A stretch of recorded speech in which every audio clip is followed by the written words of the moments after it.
Depois de trabalhar no turno da noite e consertar um vazamento no telhado às 4 da manhã, cheguei em casa exausto.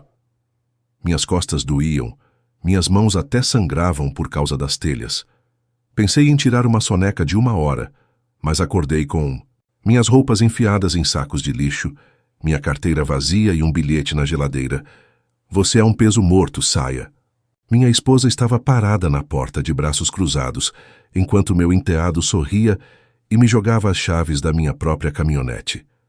Vá chorar em outro lugar, não volte, ele disse trancando a porta. Dormi naquela caminhonete por 3 noites. 2 meses depois, meu telefone foi inundado com 53 mensagens desesperadas. Mensagens me implorando. Então, aqui está o acordo. Eu tenho 34 anos. Sou casado com Vanessa, de 36 anos, há 7 anos. Ela tem um filho, Lucas, de 19 anos, de seu casamento anterior. O garoto nunca gostou de mim, seja lá o que for. Eu entendo, adolescentes são temperamentais, mas essa história não é sobre o típico drama familiar. É sobre como eu passei, de me esforçar muito por essas pessoas, para acabar indo dormir na minha caminhonete. Olhando para trás, eu deveria ter visto os sinais de alerta. Eles estavam em todo lugar.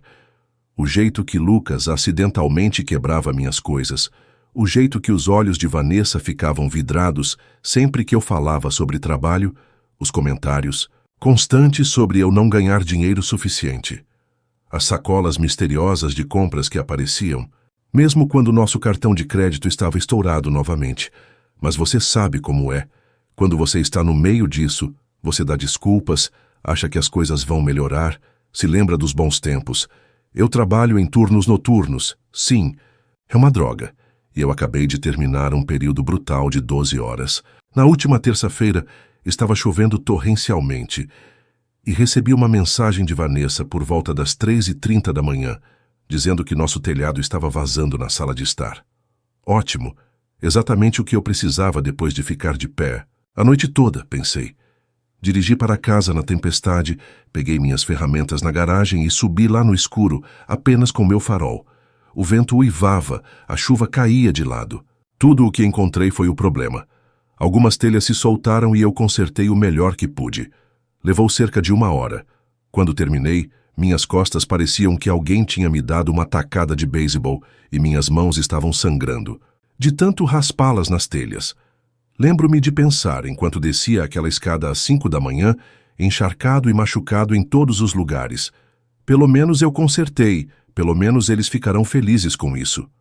Entrei e vi Vanessa sentada na cozinha, rolando pelo telefone. Eu disse a ela que consertei o vazamento, mas que precisaríamos de alguém para dar uma olhada direito quando o tempo melhorasse.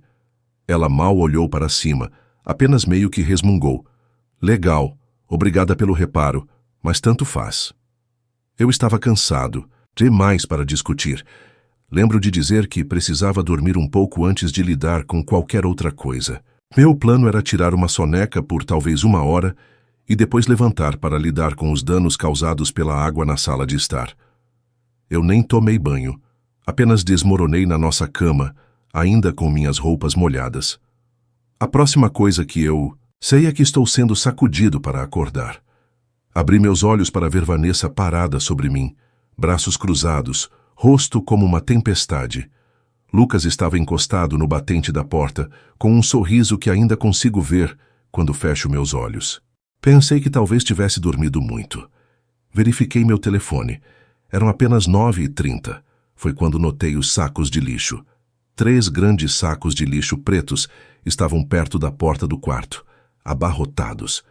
Eu podia ver algumas das minhas roupas saindo do topo de um, mas antes que eu pudesse perguntar o que estava acontecendo, Vanessa me disse que eu precisava sair. Disse que ela tinha acabado de me carregar, acabado com minhas desculpas, acabado com tudo. Disse que eu era um peso morto e que ela merecia algo melhor. Fiquei sentado lá tentando processar o que diabos estava acontecendo. Perguntei se ela estava brincando, mas ela não estava. Lucas jogou as chaves da minha caminhonete em mim, me dizendo para ir chorar em outro lugar e não voltar. Foi quando notei minha carteira na mesa de cabeceira aberta e vazia. Os R$200 em dinheiro que eu tinha lá sumiram. Não estou orgulhoso de como reagi. Comecei a gritar, exigindo saber o que estava acontecendo. Vanessa continuou repetindo que ela me queria fora agora. Lucas se colocou entre nós, ficando na minha cara, me dizendo como sua mãe tinha desperdiçado 7 anos com um perdedor, como... Eu só consegui pensar que esse garoto que nunca teve um emprego por mais de 2 semanas, que ainda mora em casa alugado, jogando videogame o dia todo, teve a audácia de me chamar de perdedor. A ironia não passou despercebida. Tentei me acalmar, tentei entender. Perguntei se poderíamos conversar sobre isso racionalmente. Vanessa apenas apontou para as sacolas e disse que eu tinha 5 minutos para sair, antes que ela chamasse a polícia. Fui até a cozinha pegar um pouco de água, tentei pensar. Foi quando vi o bilhete na geladeira com a letra de Vanessa. Você é um peso morto, saia. Não foi uma decisão repentina, isso foi planejado. Peguei os sacos de lixo, ainda tentando argumentar meu caso. Lucas começou a me filmar no telefone, dizendo como ele estava documentando minha perda. Eu tentei, mas eu nem estava fazendo nada, exceto perguntar por quê e que diabos estava acontecendo. Eles literalmente me empurraram para fora da porta. Nossa porta. A casa que eu estava pagando. A última coisa que vi antes da porta bater na minha cara foi o sorriso de Lucas e os olhos frios de Vanessa. Então, eu ouvi o clique da fechadura. Fiquei lá, na garagem, pelo que pareceram horas, com os sacos de lixo aos meus pés, ainda vestindo as mesmas roupas com as quais consertei o telhado. Minhas mãos ainda estavam com crostas, minhas costas ainda doloridas, e agora eu estava sem teto. Tentei ligar para Vanessa, mas foi direto para o correio de voz. Mandei uma mensagem para ela sem resposta. Eu podia vê-los espiando pelas persianas, observando. Finalmente coloquei minhas malas na minha caminhonete e apenas dirigi. Estacionei no estacionamento do supermercado 24 horas e tentei dormir na cabine. Era desconfortável como o inferno e eu continuava acordando, pensando que isso era apenas um pesadelo. Não foi. Por 3 noites morei naquela caminhonete. Tomei banho na academia, escovei os dentes em banheiros públicos, cheguei ao trabalho parecendo um lixo absoluto. Meu colega de trabalho, Gustavo, percebeu que algo estava errado e me ofereceu seu sofá até que eu pudesse descobrir as coisas.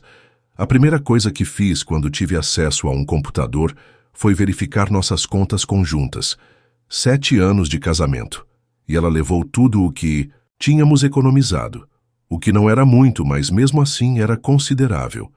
Liguei para o banco, mas não havia nada que eles pudessem fazer, já que ela também estava nas contas.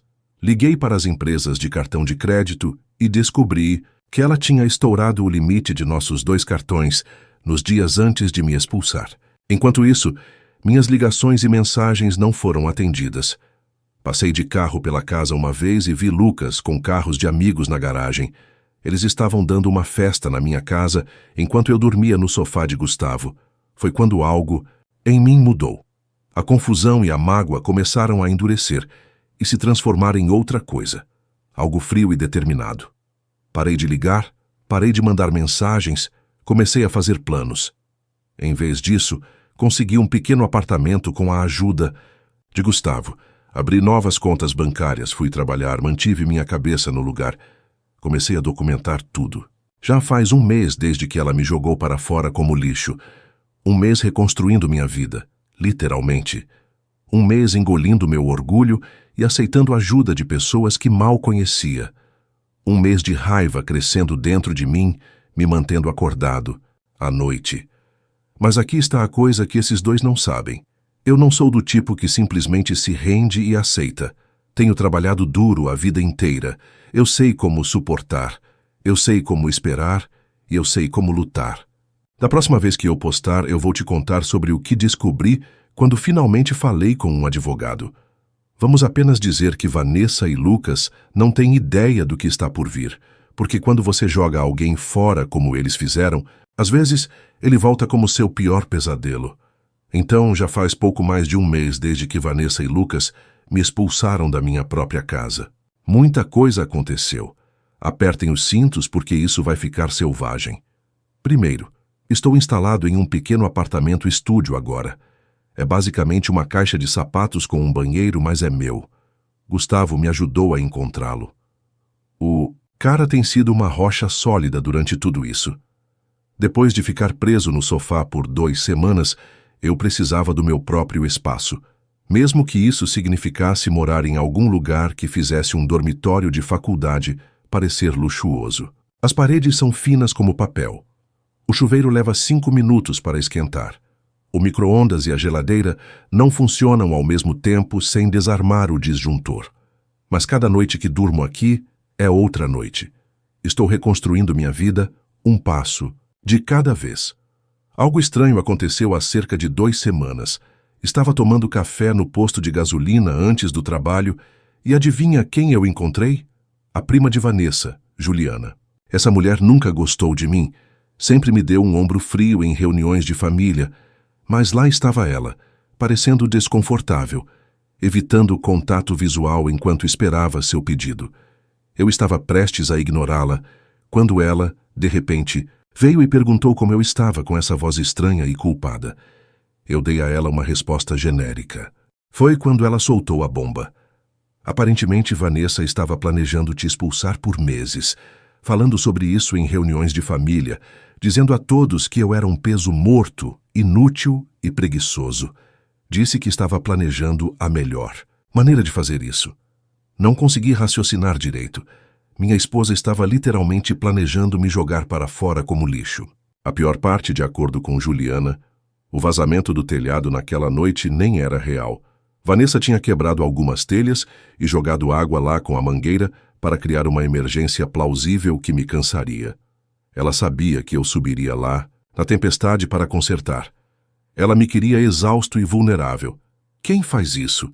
Juliana parecia genuinamente perturbada com a coisa toda. Disse que estava se sentindo culpada há semanas, sabendo o que estava por vir e não me avisando. Melhor tarde do que nunca, eu acho. Ela também mencionou que Vanessa estava escondendo dinheiro há meses, desviando de nossa conta conjunta para uma secreta. Essa informação foi o chute nas calças que eu precisava. No dia seguinte, liguei para um advogado. Aqui é onde as coisas ficam interessantes.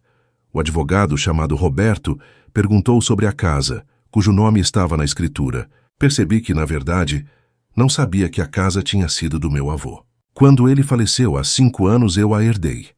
Vanessa e eu já estávamos casados há 2 anos naquela época. Eu simplesmente presumi que colocaríamos nossos nomes na papelada durante aquele borrão emocional após seu funeral. Roberto fez algumas pesquisas. 3 dias depois, ele me ligou com notícias que me deixaram perplexo. A casa ainda está 100% em meu nome. Só deixe-me repetir, 100% em meu nome. Acontece que nunca atualizamos a escritura depois que meu avô morreu. O advogado que cuida de sua propriedade acabou de transferi-la diretamente para mim. Vanessa e eu conversamos sobre adicionar o nome dela algum dia, mas nunca fizemos isso. De fato, por 5 anos, ela está morando na minha casa, agindo como se fosse dela. E aqui está o problema. Em nosso estado, desde que estamos casados há menos de 10 anos e a casa foi herdada, não comprada em conjunto, é considerada propriedade separada, não propriedade conjugal. Tradução. É legalmente minha, toda minha. Quando Roberto me disse isso, eu apenas sentei lá em choque. Então, algo mudou dentro de mim. Aquele frio determinado de antes cristalizou-se em algo mais duro, algo com arestas.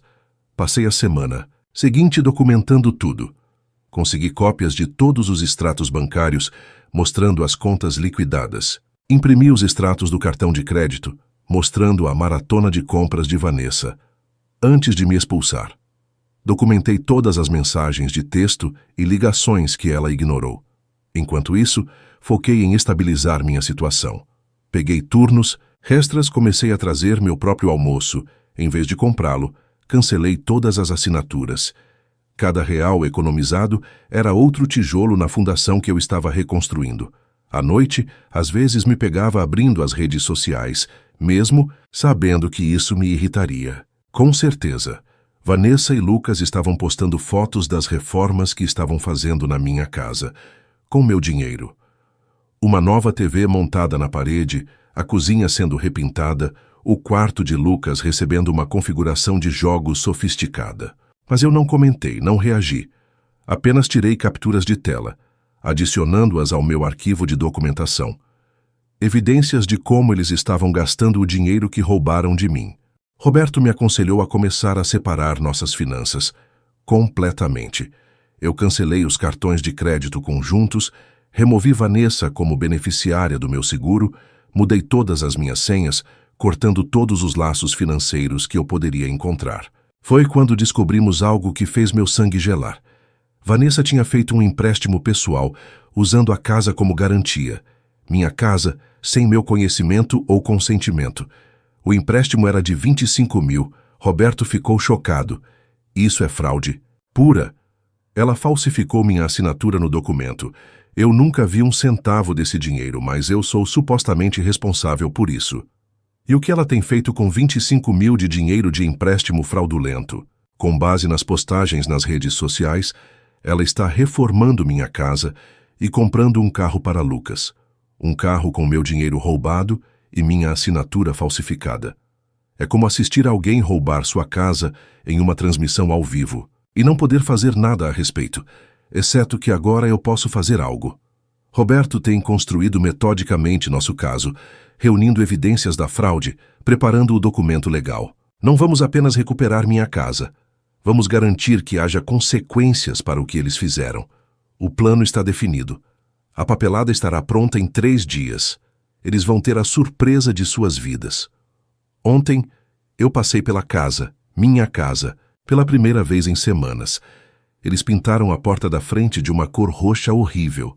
Havia carros desconhecidos na garagem. Através das janelas, eu podia ver pessoas andando por aí, rindo, se divertindo, usufruindo da na minha casa, gastando meu dinheiro, agindo como se tivessem escapado de tudo. Eles não têm ideia do que está por vir. E sim, tudo o que estamos fazendo é 100% legal. Não estou infringindo nenhuma lei aqui, apenas reivindicando o que é meu por direito. Roberto diz que o elemento surpresa é crucial. Vanessa acha que ela é esperta. Ela acha que estou quebrado, morando na minha caminhonete ou no sofá de alguém lambendo minhas feridas. Ela não tem ideia. Passei o último mês construindo um caso contra ela. Eu sei sobre a fraude. A casa ainda está em meu nome. A papelada é arquivada amanhã. Então é só uma questão de esperar o oficial entregar o documento. Tirei a próxima segunda-feira de folga do trabalho. É quando tudo está acontecendo. Roberto estará comigo. Nós pensamos em tudo. Uma coisa que aprendi com todo esse pesadelo: quando alguém mostra quem realmente é, acredite neles pela primeira vez. Vanessa e Lucas me mostraram exatamente quem eles são: egoístas, cruéis, gananciosos.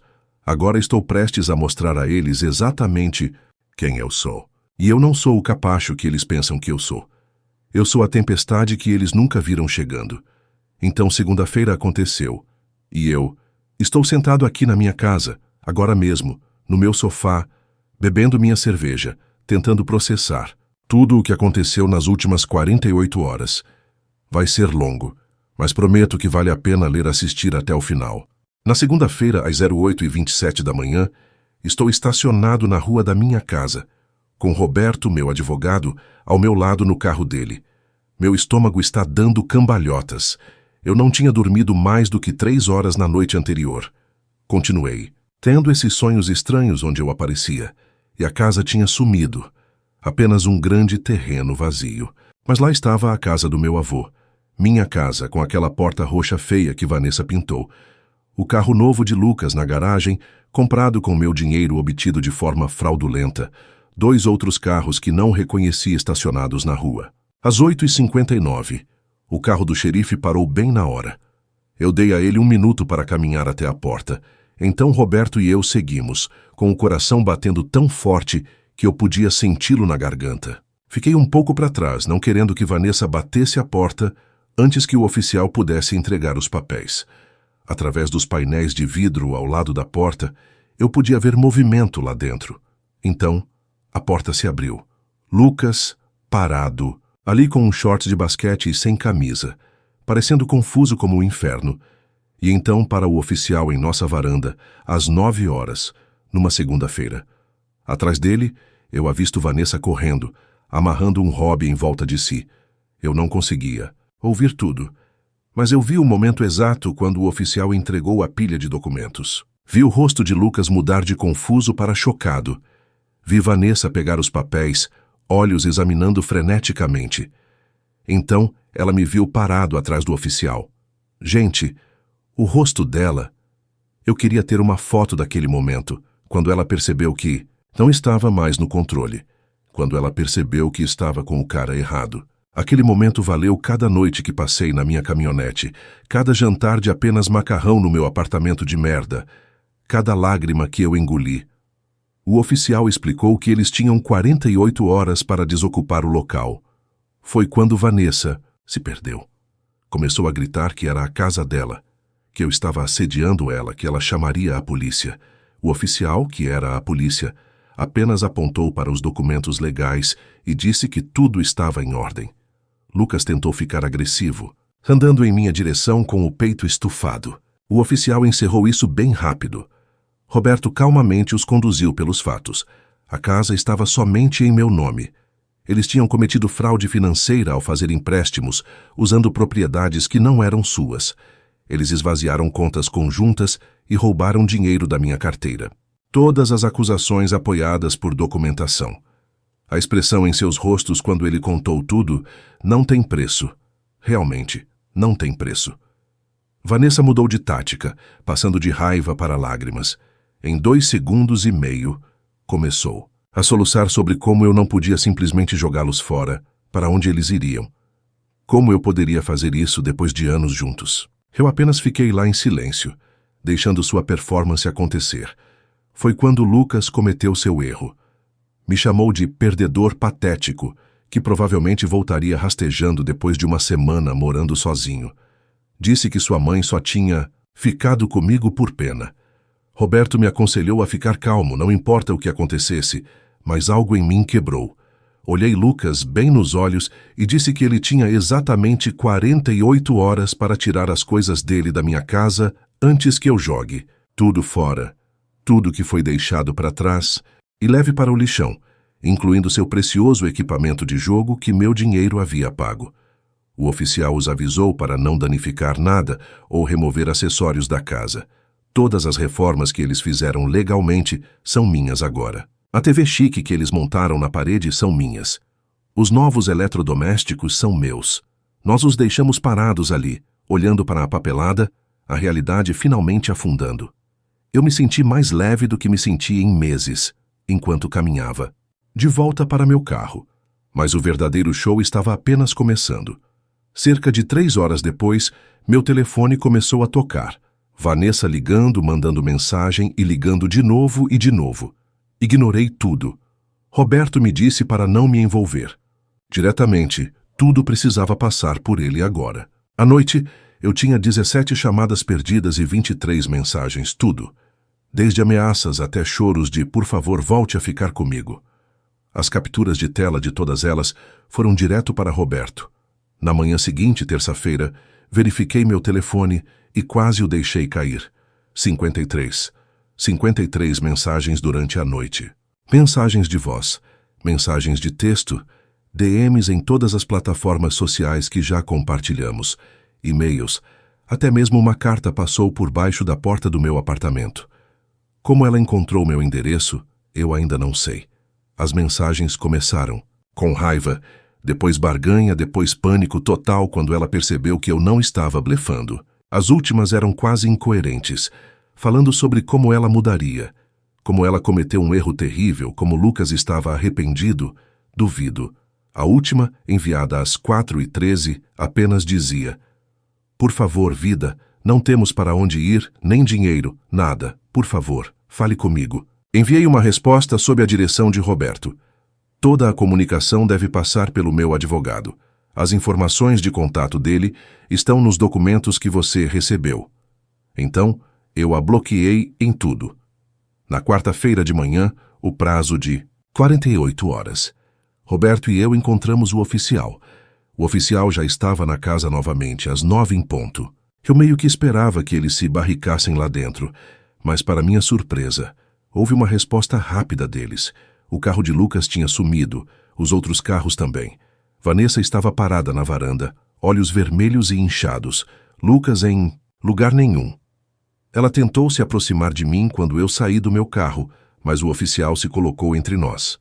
Eu nunca vou esquecer o que ela disse quando passei por ela em direção à minha casa. Disse que eu não poderia fazer isso para ela. Disse que eu me arrependeria. Disse que Lucas estava certo sobre mim o tempo todo. Eu continuei andando para dentro. O lugar era um desastre. Eles claramente saíram com pressa, pegaram o que puderam carregar e deixaram o resto. As reformas das quais eles estavam se gabando online, paredes meio acabadas, parcialmente pintadas, armários de cozinha removidos, mas não substituídos. E por despeito, eles fizeram alguns danos. Buracos perfurados nas paredes, arranhões, no piso de madeira de arrastar móveis. A pia do banheiro rachou. Mas aqui está a questão, eu nem me importei. A casa era minha de novo. O lixo tinha se retirado. Roberto documentou tudo para uma possível ação legal adicional. Então apertou minha mão e disse que o pior já tinha passado. Ele cuidaria do caso de fraude daqui. O banco já estava investigando os documentos de empréstimo falsificados. Vanessa estava potencialmente enfrentando sérias consequências por isso. Depois que eles foram embora, eu apenas sentei no chão da minha sala de estar vazia, sozinho, na minha casa, pela primeira vez em 2 meses. Não parecia exatamente a vitória, mas era como expirar depois de prender a respiração por muito tempo. Liguei para Gustavo, que apareceu 1 hora depois com cerveja e pizza. Sentamos no chão, comendo e planejando o que precisava ser consertado. Primeiro o telhado, obviamente depois os danos. De Vanessa e Lucas, alguns vizinhos se ofereceram para ajudar. Disseram que alguns também eram amigos de verdade do meu vô, diferente de pessoas que jogam você fora quando você é inconveniente. Bom, naquela noite dormi em um colchão de acampamento no meu quarto. O melhor sono que tive em meses. Os próximos dias foram um borrão de limpeza, organização, listas de reparos. Eu estava de folga, usando dias de férias. Eu economizei cada hora que passei. Recuperar meu espaço parecia uma cura, de alguma forma. Então, ontem, algo inesperado aconteceu. Uma batida na porta por volta das 18. Eu a abri e encontrei Mariana, irmã de Vanessa. Ela parecia nervosa pra caramba, parada ali, torcendo sua aliança de casamento. Eu não a via desde antes de Vanessa me expulsar. Ela e seu marido, Rogério, sempre estavam em reuniões de família, embora Rogério fosse um sujeito que sempre falava por cima dela, controlando tudo. Mariana perguntou se poderia entrar. Disse que precisava falar comigo. Contra meu melhor julgamento, eu a deixei entrar. Ela desabou chorando quase imediatamente. Disse que sentia muito pelo que Vanessa fez, disse que tentou dissuadi-la. Então, soltou a verdadeira bomba. Vanessa e Lucas estavam hospedados com ela e Rogério, dormindo no porão deles. Mas Rogério estava tornando a vida um inferno para todos eles, especialmente Vanessa. Tirando seu dinheiro, o pouco que ela tinha sobrando, controlando quando ela podia sair de casa, até o que ela podia comer. A ironia não passou despercebida por mim. Vanessa tinha passado de me tratar como lixo para ser tratada como lixo ela mesma. Mariana não estava lá para implorar por Vanessa, embora ela estivesse lá por si mesma. Ela queria sair de Rogério. Estava planejando isso há meses, mas nunca teve coragem. Ver-me me defender deu a ela o empurrão de que ela precisava. Sentei-me com ela por 3 horas, ajudando-a a fazer um plano. Chamei uma amiga que trabalha em um abrigo para mulheres e fiz algumas ligações. Às 22 horas, ela já tinha um lugar seguro para ir e um plano para tirar suas coisas enquanto Rogério estava no trabalho. Esta manhã eu a ajudei a mover o essencial para um depósito. Ela chorou dizendo que nunca pensou que eu a ajudaria depois do que Vanessa fez. Eu disse a ela que ela não era Vanessa. Ela não tinha feito nada para mim. Agora é noite. Estou sentado na minha varanda dos fundos, com uma cerveja assistindo ao pôr do sol. Minha casa ainda precisa de muito trabalho. Minha conta bancária ainda está se recuperando. As coisas legais com Vanessa ainda não estão totalmente resolvidas, mas estou livre e estou mais forte do que estava há 2 meses. Coisa engraçada. Mariana me mandou mensagem há 1 hora. Disse que Vanessa e Lucas acabaram de descobrir que ela deixou Rogério. Aparentemente, Rogério os culpou pela saída de Mariana e os expulsou. Eles não têm para onde ir, nem dinheiro, nem carro. O carro de Lucas foi retomado ontem. Nenhum amigo disposto a acolhê-los. O karma realmente é magnífico. Então é onde as coisas estão agora. Estou reconstruindo, elas estão desmoronando e a cada dia estou um pouco menos bravo e um pouco mais em paz. E para quem tem dúvida se eu voltaria atrás um dia, caso ela se arrependesse e mudasse, a resposta é não. Nem se ela fosse a última mulher na Terra, algumas pontes não queimam. Simplesmente, elas são bombardeadas da órbita. Agora, me diz, se fosse você, casado por anos e expulso da sua própria casa, você teria reagido da mesma forma ou tomaria outra atitude? O que você faria diferente? Escreve aqui nos comentários, eu quero muito saber. Se você gostou do vídeo, clica em curtir e se inscreve no canal também. Assim você não perde nenhuma história emocionante. E não esquece, deixa também um comentário, com uma classificação de 1 a 10 para mostrar o quanto você gostou. Assista também ao vídeo que agora está aparecendo na sua tela.